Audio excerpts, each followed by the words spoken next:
Cancel के बाद film को प्रमोट नहीं किया गया। कोई बात नहीं, फिर भी ये है कि फिल्म अच्छी बनी है, खुद अपना जगह बना रही है, तो वो भी अच्छी बात। बड़ा फिर इसलिए है डंस में कि हाँ भाई चलो जो होगा देखा जाएगा, एटलीस्ट कितना ज़्यादा सेंटर मिल सकता है, कितना अच्छा फिल्म बना सकते हैं। एक उद्देश्य रहा जो हम लोग बनाने में कामयाब हो गए, लेकिन ऑडियंस उतना नहीं पहुंच पा रहा जितना एक्सपेक्टेशन था। आज हम बात करने वाले हैं डंस फिल्म के डायरेक्टर धीरज ठाकुर के बारे में। जी हाँ दोस्तों, आज आप सभी को पता ही है कि जो डंस मूवी है वो आप सभी की भी सिनेमा घरों में रिलीज कर दिया गया है। और जो धीरज ठाकुर हैं, कॉल रिकॉर्डिंग उनका जो है वायरल हो गया है। वो कॉल रिकॉर्डिंग में क्या बातचीत कर रहे हैं, मैं सबसे पहले उनका जो कॉल रिकॉर्डिंग है उनका पहले कॉल रिकॉर्डिंग सुनिए। नहीं तो हम जैसे मेकर बदल जाएंगे, फिर बदल जाएंगे मतलब मैं समझा नहीं, क्या करेंगे अब? सब क्या जब अच्छे काम को, अच्छे टेक्नीशियन को अप्रिशिएट नहीं किया जाएगा ना, उसके काम का सराहना किया जाएगा, क्या मतलब? ऐसे इंडस्ट्री में जब मेकर आएंगे अच्छी फिल्म बनाने के लिए, उसके पैसे का रिकवरी नहीं रहेगा तो क्यों आएंगे इंडस्ट्री में? तो इससे अच्छा है, भोजपुरी फिल्म इंडस्ट्री तो ऐसे ऑलमोस्ट बंद होने पे है।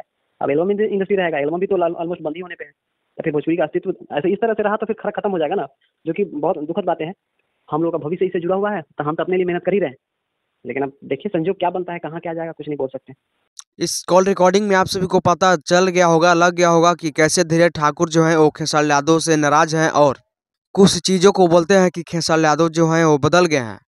और क्या आखिर क्या कारण हो गया कि खेसारी यादव ने ऐसा किया। हालांकि अगर कोई 3 मिनट का वीडियो सॉन्ग आता है, म्यूजिक आता है, तो खेसारी यादव जमकर प्रचार करते हैं। और क्या हो गया खेसारी यादव को कि इतना बड़ा डांस फिल्म है, उसका प्रचार करने एक भी दिन नहीं आए सिनेमा घर में। नमस्कार, मैं कुंदन यादव और आप सभी को फिर से एक नया वीडियो में स्वागत है। दोस्तों मैं आप सभी को बता दूं कि खेसारी यादव का जो डांस फिल्म है आप सभी के बीच रिलीज हो गया है और सिनेमा घर में भी लग गया है। और उसी पे धीरज ठाकुर जो है वो जिसका डायरेक्टर है वो खेसारी यादव से नाराज दिख रहे हैं। तो इस नाराजगी का क्या कारण है मैं आप सभी को बता दूं कि जो खेसारी यादव हैं वो धीरज ठाकुर बोलते हैं खेसारी यादव के ऊपर कि खेसारी यादव ने इस फिल्म का प्रचार कहीं भी नहीं किया। हालांकि वो 3 मिनट का वो वीडियो सॉन्ग आता खेसारी यादव का, तो उसका प्रचार जमकर करते हैं। और जब इतना बड़ा फिल्म आया तो क्यों नहीं प्रचार किए खेसारी यादव, इसी पे सवाल उठा रहे हैं और काफ़ी नाराज दिख रहे हैं धीरज ठाकुर।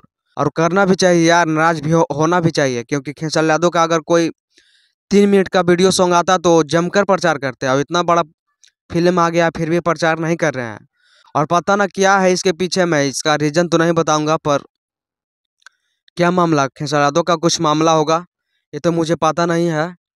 पर इतना मैं जरूर कहूँगा खेसारी यादव से कि जब इतना बड़ा फिल्म धीरज ठाकुर ने बनाया था अपने 4 करोड़ खर्चा करके, तो आपको कुछ प्रचार कर देना चाहिए था ताकि फिल्म जो है ब्लॉकबस्टर बन जाए और सिनेमा घरों में तहलका मचा दे। बाकी आप सभी को इस सब के बारे में क्या राय है, अपनी राय को कमेंट बॉक्स में लिखिए, बताइए। और इस चैनल पर नए हैं तो चैनल को सब्सक्राइब कर लीजिए। धन्यवाद।